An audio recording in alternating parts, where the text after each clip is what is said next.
This right here, check this out.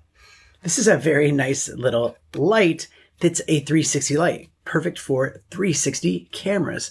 So normally when it's dark, you have a light flashing and then you can see it on the camera and it looks weird. But when you have it below it, you can turn this light on, just hold down the power button.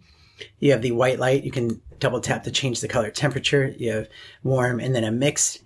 And then you can also tap it to get different brightness levels. So that is the full brightness. It also comes with this little stand. So you can actually do this two different ways. So you can mount this on top of here and then put your camera on top of that. Or you can just mount your camera on top of there, put this on your selfie stick or tripod.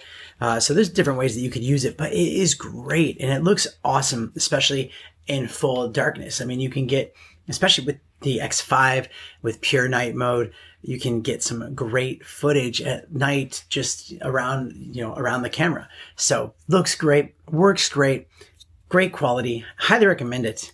And thanks for watching.